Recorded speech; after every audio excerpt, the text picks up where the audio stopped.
Hey guys, I wanted to teach on overcoming disappointment tonight, but I feel that it's more important that I just share my heart with you on two things. One is a vision of America that I had in 2020, and another is a revelation. And actually, I'm not sure if it's from the Lord. I just know it's from my true crime background that, since I was, probably 13, I began to be interested in that genre. It may sound weird considering this is a Christian, real or Christian, based live, but I think it will make sense once I get to it. So the first thing is I want to state that God is speaking a lot, or speaks a lot in October. I don't know why he speaks a lot in October. He just does. And if you have not watched the vision that I shared in Truth or Consequences this weekend that I'm about to share with you, then I highly recommend you watch this in its entirety, or you can go back and watch that and then skip to the serial killer thought I had. But in 2016, when Trump ran against Clinton, I was in Florida with my family, and we were at the hotel, and it came on the news that the investigation was reopened into Hillary Clinton and her emails. I knew it was a farce, the reopening of the case, because she was already, there was so much going on where she was already off the hook that a reopening was laughable. But when that press conference occurred, Holy Spirit told me Donald Trump just won the 2016 election. And you can look on the Google spike, and there was a huge spike of how to change your vote, because people don't want scandal and constant problems during an administration. They just want someone to run the country. It's that simple. Just run the country according to the Constitution and leave me alone, is how most people are.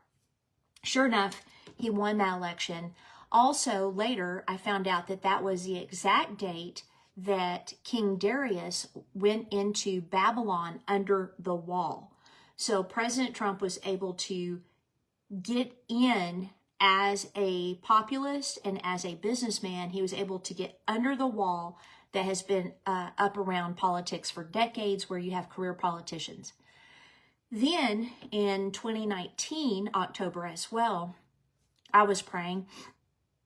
I don't even know if I was praying over the election or not, but the Lord told me that the enemy has a Trump card. So I knew that something was going to be released and it was going to be detrimental. And so then we know now that COVID was actually in this country in 2019. And then, of course, we all know what 2020 was like. And by the way, people have said that Trump shut down churches. He actually gave that to the governors, the decision on what to keep open, what not to keep open. And he also said church is essential, and he didn't like that governors were shutting them down. But anyway, because a lot of people bring that up. But that was 2019. Sure enough, COVID hits in 2020. So around October, maybe a little bit before actually, I knew that the election was lost as far as Donald Trump.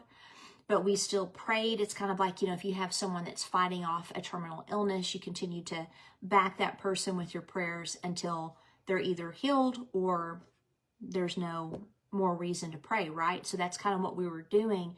And I remember every Friday when we meet, I tell them the ballots. It's the ballots. That's how they're going to get it, is the ballots, the mail-in ballots, and the Dropbox ballots. And sure enough, that's exactly what happened. So then in, October of 2020, so the same year, we were at our church, and during worship, I had an open vision. And so I've only had 4 open visions as a Christian, if I'm remembering correctly. One, I was driving. That was kind of interesting. One, I was at church. And then this one, I was at our church. And the vision was a huge American flag in the background. And then God's throne was like right dead center, like on a stage. And then there was a female that was leaning against him, which I'll get to her in a second, against his legs. She looked weak. And then I'm trying to remember as I look, so it'd be on the right side, Israel was kind of in the shadows, like they were waiting to come forward. And then on the other side were the Democrats, Biden, Kamala, Pelosi, etc. And so I was like, who is the woman? Because I thought she was dead. Her skin was that bluish tinge color like you would expect to see, very pale. She had been beaten, it looked like. She had scrapes, had bruises, had, like dirt and grime on her. And I immediately thought she looked like a rape victim, actually. And she didn't have any clothes on, but you couldn't see anything, like any intimate parts. She was kind of covered and leaning against the Father with her arms. And I asked the Father who that is, who is the woman, and he said, America. And then I saw tears coming down her cheeks, and that's when I realized she was barely alive. So then I see the audience, and it was kind of like a concert feel back in the day where people would raise their lighters, at a concert. And I knew that they represented people praying for the woman, but nothing was happening. Like the prayers were not helping.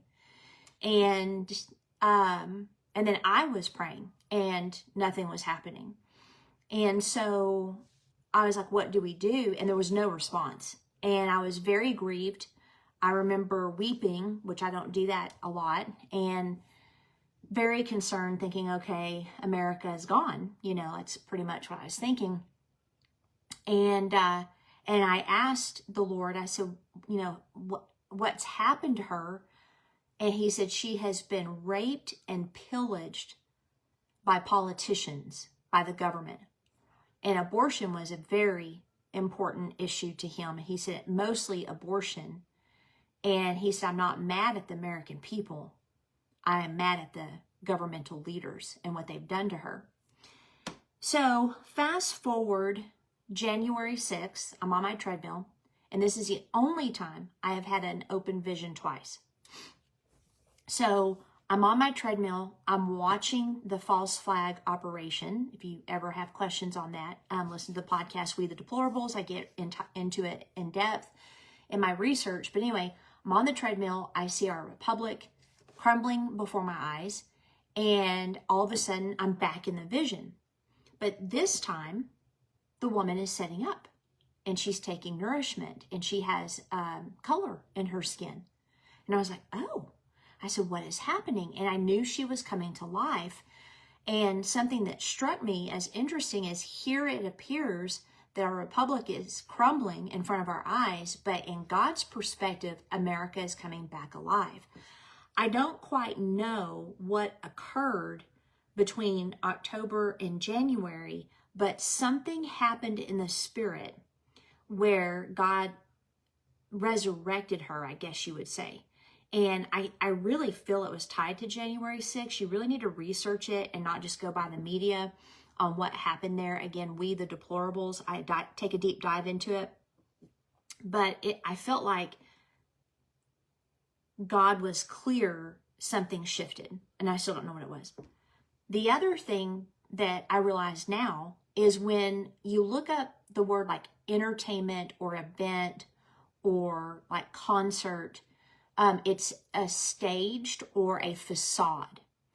So I understand now that the stage Christianity we're used to, the facade of the original intent of the ecclesia, the body of Christ, it's a facade. It's not what it's supposed to be.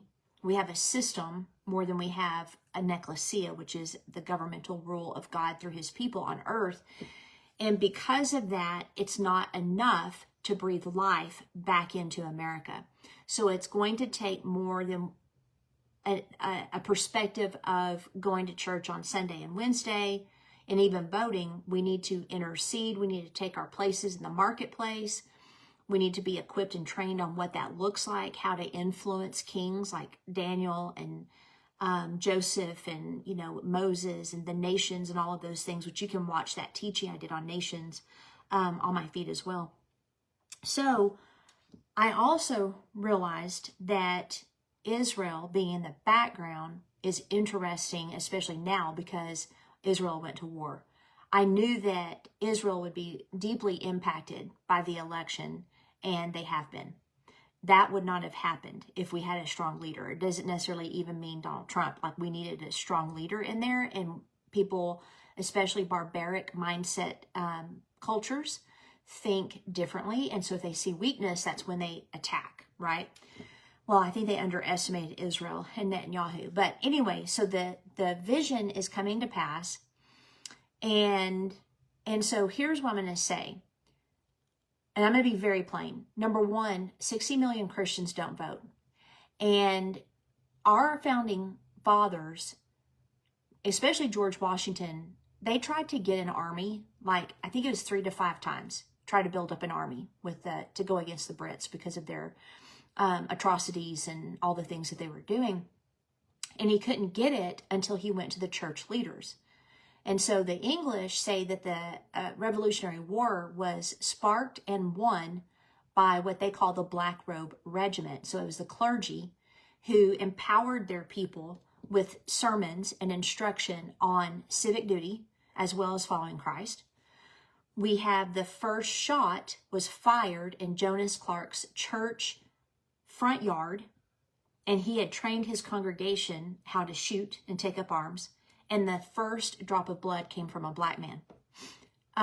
We have George Whitefield, who was a revivalist, and he is considered the ignition point of the Revolutionary War.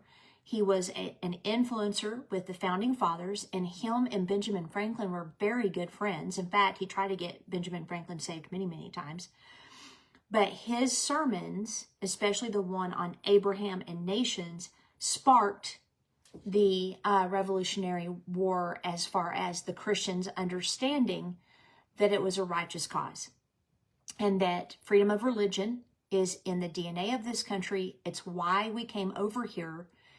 And yet fast forward to this day, and we've been lied to about the separation of church and state. We've got a candidate, Kamala, that when a person shouts Jesus is Lord, she says, oh no, you're in the wrong rally. You need to go to the other one. They've made it very plain, the contempt they hold Christians in. But my challenge to those that are hearing me that say they believe in Jesus Christ is how a person who says they believe in Jesus Christ can vote for a candidate that believes in abortion. It's that simple. Even if you're like, well, she doesn't believe in late term, that's a lie, blah, blah. I've got evidence that can prove that she does believe in late term abortion. But if we look at even the normal, what we would consider normal abortion, or we'd even take it to the 1% of rape and things like that, you're still voting for someone that thinks abortion is okay, and it's okay to use it as a contraceptive, which that's weird to me. I don't know, when did it become normal for abortion to be a contraceptive? So a Christian that votes leaders into office that, number one, hate this country, hate Christians, but love killing babies in the womb, I have a problem with that. I have a huge problem. And then when you have people like, well, I just don't like his personality. Well, I don't like babies being killed. So I think that I could probably look at his policies that were helpful to begin with and throw his personality to the side, quite frankly. And not only that, he's not being properly represented in the media anyway. So abortion is the issue. And we can either have hell, make history, and have the first woman president of color, or we can make heaven and get somebody in there that will give us, the people of God, time to get to work. We should have gotten to work with them in the first term. We didn't. We expected him to save the country. No man's going to save the country. The country is in the shape it's in because of the people of God being in the shape they are in. We are the ecclesia, the mobile government of God on the earth that is designed to set policy and to create culture. That's what an ecclesia did. It was a secular term. Where 2 or 3 were gathered together, they formed an ecclesia, both in the Greek culture and the Roman. And so Jesus, of all the words he could have picked to describe us, picked that term, that governmental term. So we're the actual dominant spiritual government on the earth, and our influence should be observed and very clear in today's culture. But we have been fighting over doctrine while the enemy's been going after nations and our children. As a Christian, I'm not sure how anyone can think it's okay to have people that dress like men that dress like women and vice versa, and that believe it's okay to neuter children and chop off their breasts. I'm sorry. I don't see how that's good. And you're voting for that.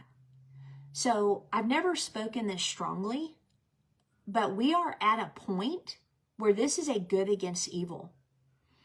I think it's awful when people vote based on gender or race anyway, because that's not what we're supposed to vote on. We're supposed to vote on policy. We're supposed to vote on people that are pro-life, and we're supposed to vote on people that love this country and that know what the Constitution says. Now, I do believe Trump could brush up on it a little bit. He shouldn't have shut the country down. But all that being said, for a businessman, I think he did quite good. I'm also saying here that if we do not vote the correct way, we're going to have World War III. We're already at the brink. In fact, I already think it started. I don't know if it can be stopped or not. So these are things that a person's gender, a person's skin color, a person's personality should outweigh. You know, like the policies should outweigh any of those factors.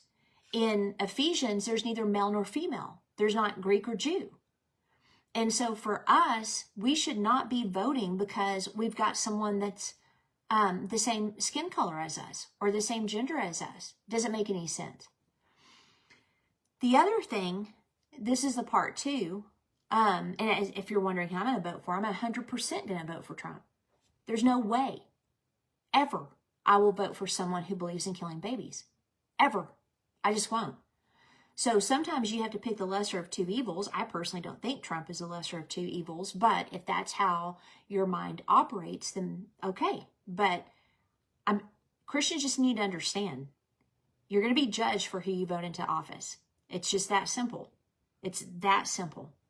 And any nation that aligns itself with the enemy's agenda is doomed. And one of the judgments of a nation is an immature and wicked leader. And not to mention the economy. You know, the strength of a nation is in her military and her finances. And you have to wonder, why are they bent on destroying our country's finances, sending all of our military money over to a war that we have nothing to do with, and inflation that's so bad that people, one guy that Mr. Trump talked to, his rent at his barbershop went from $2,700 to $15,000. $15,000. I don't even know how he's still open. So they're eating away at the American dream for a reason. And I wish I had time to get into it. I can recommend 2 books by Rodney Howard Brown, a minister, the one pastor that was arrested for not closing his church down, called Killing Uncle Sam and Killing Planet Earth.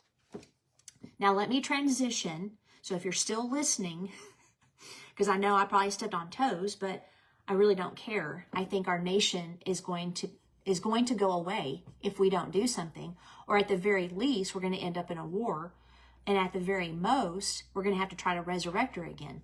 And I suggest that you read George Washington's vision of 3 woes. We've got one left, so it can hit in our day, especially how he describes it.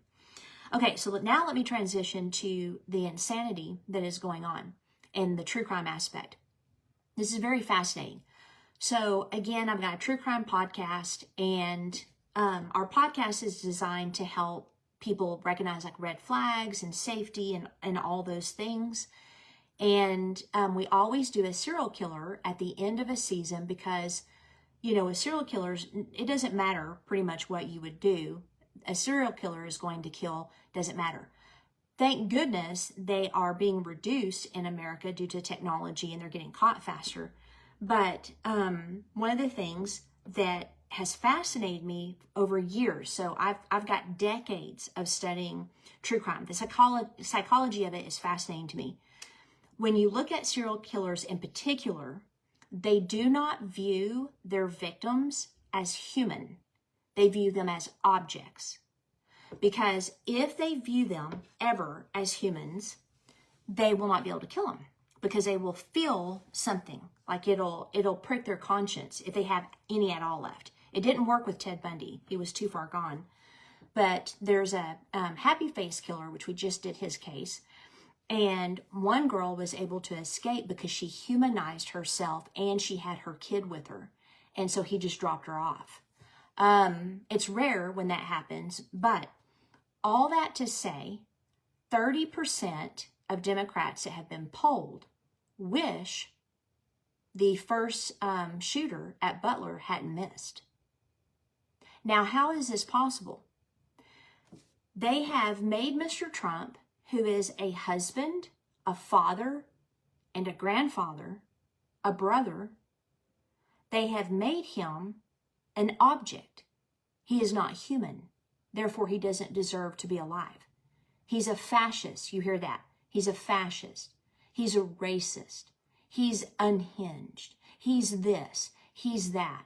And so they use these descriptors to take away his humanity so that he's just an object. And as long as he's an object, people feel it's okay to attack him with vicious speech and vicious lies to try to kill him. Do you know there's 5 teams active right now working to assassinate Mr. Trump in this country?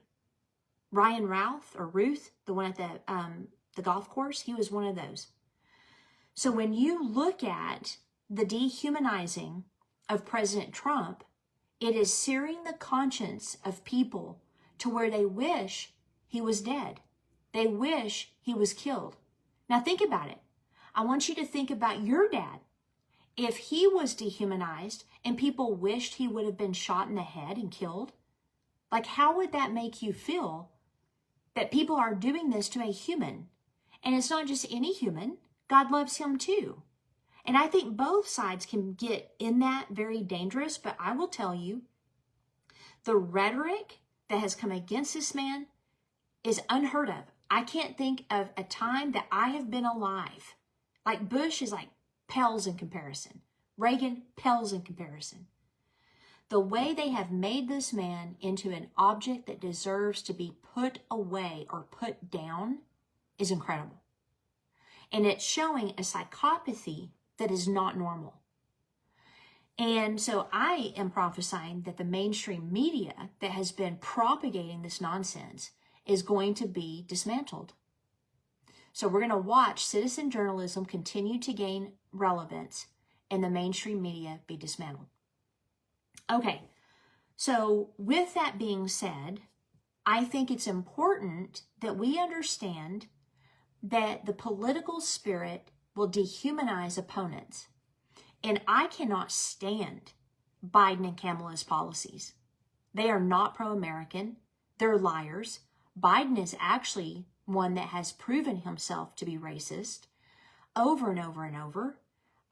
His kids are a disaster. And then you have President Trump's kids who are not. I mean, just that alone should give people pause on all the rhetoric that's out there. His own ex-wives love him.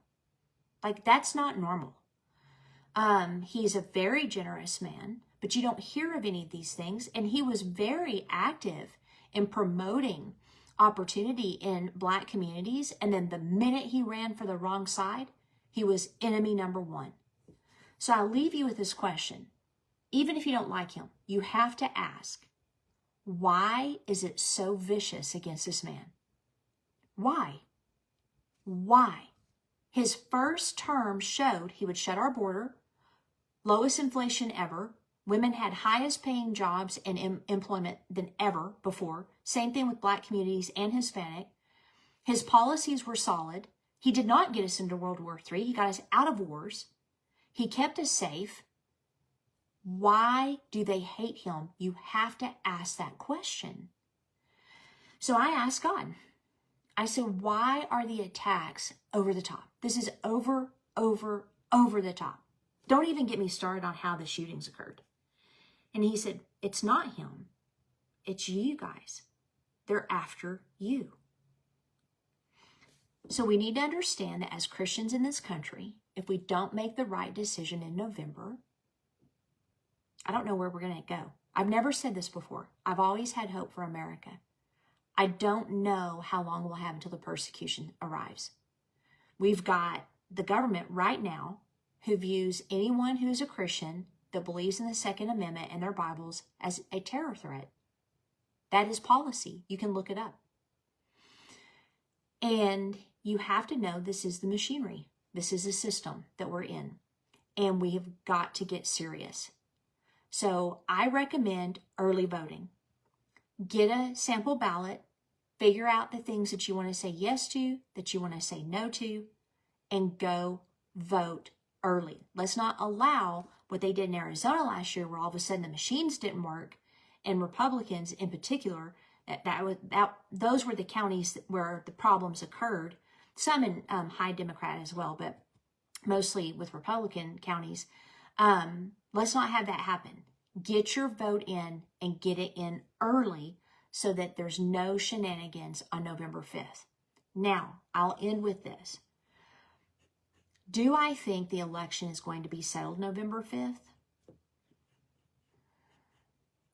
That's a hard one to say. My prayer is yes, but I doubt it because of they've just gone to such extremes to stop this. I just don't see it being resolved. We have to make it too big to rig. Christians have to, once again, understand their role in politics. Charles Finney, one of the great revivalists, said, if you're not involved in politics and voting, etc., you're backslidden. I mean, that was his take on it. I've got a whole series at We the Deplorables. It goes into civic responsibility for Christians. This is from a person who did not believe in voting before. Okay, so I get it. But I've been voting now for years, and I did a deep dive into it and understood how important it was. So I just wanted to get this out. If you follow Clovis Hub on Instagram or on Facebook, the Hub Apostolic Training Center, I've had my person put a lot of my prophetic stuff on there, or my political stuff on there, and I also have a video of a prophecy God gave me about this election and what was about to happen in the church on March, I think it was March 6th of this year. It might have been March 13th. And I go into all of that. And there's been clips of that, but you can also find it at the hubapostolictraining.com or destinationchurchclovis.com.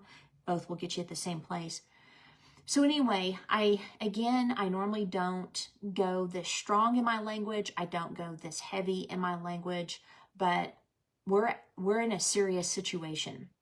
And if you look back at any of my teachings or any of the lives I've done for years, I do not have hyperbole. I don't go into, this nation's gonna, dissolve, or we're gonna be taken over by this or that. I don't do that. I will warn that we need to shift things, but I don't think I've ever said I am concerned about our country on this level. I've never said that. This is the first time I'm saying it. And I've never said, guys, you got to vote for Donald Trump. I've never just straight up on a Facebook Live said this. But I'm saying it now. And I think that is clear, because killing babies in the womb is evil. So all of that to say, I hope you understand how serious I am. I'm not coming to you with opinion. In my spirit, we have got to win this election. And then the church, the ecclesia, must get to work. So if you want to know how you can get to work, I have, it's called Church Shift on the website. And I break down the original intent of God's people after Jesus, how you can get involved, how you can start being an influencer, how you can start shifting your city, your county, and your state. We've got to hear the sound that is calling us to the battlefield. We need to understand the marketplace is the battlefield. It's government and business, and that is the heart of a nation. You have a role. Only 5% and under will be in the pulpit. Your role is a marketplace. My role is a marketplace as a minister. So grab that teaching. It's free. You don't need to pay anything for it at all. And I'm about to redesign the website to where all the resources that will equip you for your purpose on this earth and in your country, your county, your city will be in one place. So I would, say I'm sorry if I offended anyone, but I'm not. So that would be a lie. Just really would. We are in a serious time and we need to take action. So I will see you guys next week. I moved the teaching to Mondays, back to Mondays again, because I don't have any appointments with clients in the evening anymore. So I was able to get that back on track. So I will see you next Monday, and hopefully Holy Spirit will release me to go to Overcoming Disappointment again. But either way, I'm going to, share with you whatever he has put on my heart. So have a great night, and I will see you next week.